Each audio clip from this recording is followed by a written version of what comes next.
Hi everyone, it's Evangeline here at etrailer, and today we'll be taking a look at the Kuat NV 2.0 base version right here on our 2020 Ford Edge. So the Kuat NV is one of my favorite premium bike racks. You get the different versions for the Kuat NV though. You can get the one which has a bike repair stand, or you can get the one which is the base version without the repair stand. Works the same way, has the same specs, same capacity, just a little different look.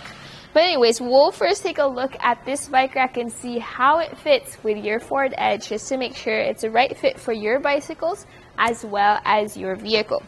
The first feature we'll take a look at is a tilt away. So you'll have this lever right over here.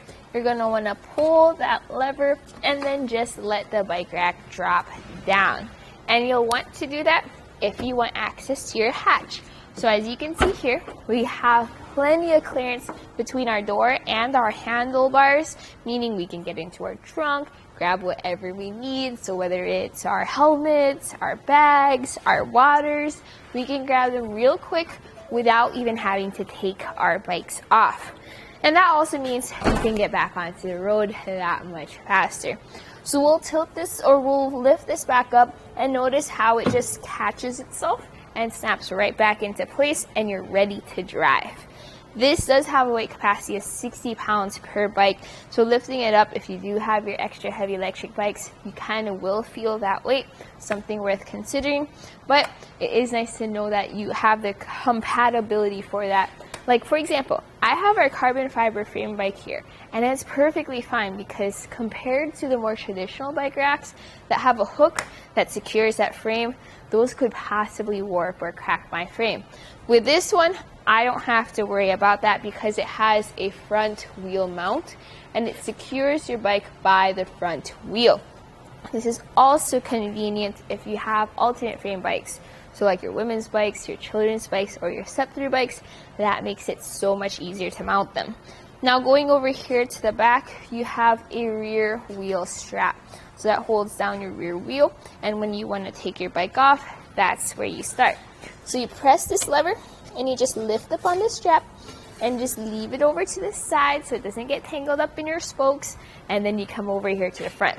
Hold on to the bike as you do so, because once you release it, it could tilt back towards your Ford Edge. You're going to want to press this button, lift this up, push that out, and from here you just grab your bike and you're ready to go.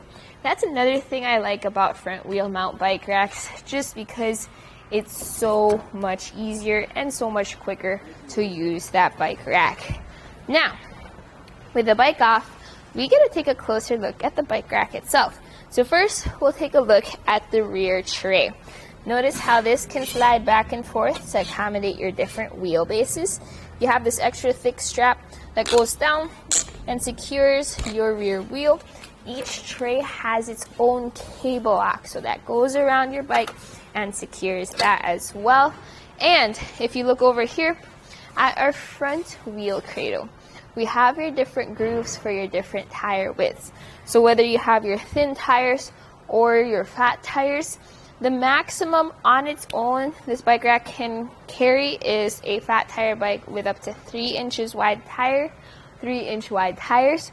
But if you get the fat bike strap adapter kit, you can carry up to 5 inches wide tires. Okay, you have that front wheel clamp that ratchets down to secure your front wheel, and then it folds down to be nice and tidy. Now whenever anything is on your hitch, it's probably going to add a fair amount of length to the back of your car. So we're going to take some measurements just to see exactly how much for your Ford Edge. So I'm going to measure from the bumper to the end of the bike rack, which is right over here. It sits at about 27.5 inches of length added. So whenever you're backing into your garage or trying to park into a tight spot, don't forget that you have bikes as well as a bike rack behind you. Since you do have your sporty mid-size SUV, it is something worth considering, especially if you're driving around in this city, that you do have extra length added. Now we'll take some measurements for ground clearance. I'm going to measure from underneath the tray to the ground, and that's about 20.5 inches of ground clearance. Then right over here from the shank to the ground it's about 10 3/4 inches of ground clearance. So ground clearance is especially important for your forward edge because it's kind of on the lower end when it comes to clearance for where the hitch is. Whenever you have anything on your hitch, you might want to consider those that have a shank rise like the Kuat NV. Because as you go over those steep inclines like your driveways or your steep hills, your front will go up, your back will go down, and you want to make sure that your bikes don't hit the ground. So shank rise like this is going to be helpful for you.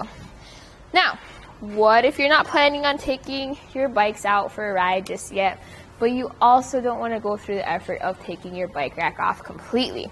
What you can do is fold this up into a compact portable position. To do so, remember that lever you used earlier? Pull that lever, but this time fold the bike rack up against your vehicle. So we'll take some measurements because at first it looks like it comes close to your car, but you want to make sure that we have enough clearance. So measuring from our bumper to the closest point of the bike rack, it actually sits at 2 inches away, and since this is super sturdy bike rack, it's not getting any closer than that. Length added to the back of our bumper now is going to be from the bumper to the tray about 7 inches. Now it does stick out further here at the bottom, so the actual length added is about 12.5 inches. Big difference compared to when this platform was folded down. You'll definitely want it in this position when you're just driving around town, you need to park into tight spots, and you don't want this all the way down taking up space. Now, with it folded up, notice how it fits well on our forward edge. Our rear windows are completely visible, as are our tail lights. Something interesting is our backup camera and our license plate are not covered. For other vehicles, sometimes when you fold it up, you kind of cover your license plate and your camera, which means you lose that backup feature behind you. Here, you'll still see the bike rack behind you, but you'll also be able to see the cars behind you, keeping you safe and legal on the road. Now, you can add on to this bike rack. You can get a 4 bike rack out of the Kuat NV, so that will cover your backup camera when you do so. Now let's talk about how this fits into our hitch. So the forward edge has 2 options for hitches sometimes. You could get a class 2 1.25" hitch receiver, or you can get a 2-inch hitch receiver. I always recommend getting the 2-inch hitch, but you do have options depending on which one you have. You get different shanks for the Kuat NV. Make sure you get the right shank that matches your hitch receiver. What I have here is a 2-inch shank. So that fits into our 2-inch hitch receiver. We have a hitch pin as well as a lock. So that lock helps secure your bike rack, and it's keyed alike to the integrated cable locks that you can find on each tray. That way, you only need to use one key to lock down both your bikes and your bike rack.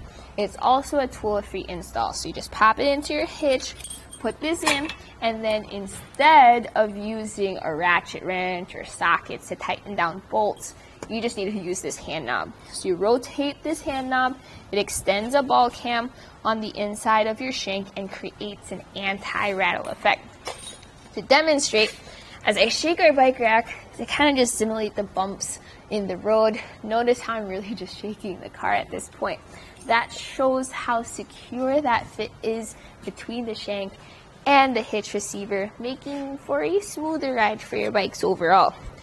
So, my personal thoughts about this bike rack is if you really want the Kuat NV and you don't need the bike repair stand, so you want to save yourself a little bit when it comes to the price, I would go ahead and get the Kuat NV base. You get all the really cool features, it checks off all the boxes, you get that heavy weight capacity so you can carry your electric bikes, front wheel mount so you can carry your carbon fiber frame bikes, really easy to use, and you can add a ramp as well. It was also nice to see how it fits well with our edge. We got access to our hatch. We're not covering our camera or our license plate. And you can hold your bike with one hand, use this lever, and drop it down with the other. So pretty cool. Now if you are interested in adding up and getting a 4 bike rack, you may want to consider the Kuat Transfer instead as an option. It has a unique goal post design, which might make it a little easier when you get up to 4 bikes. But if you're just planning on carrying around 2, this might be a really good option for you. So this was a look at the Kuat NV 2.0 base version right here on our 2020 Ford Edge.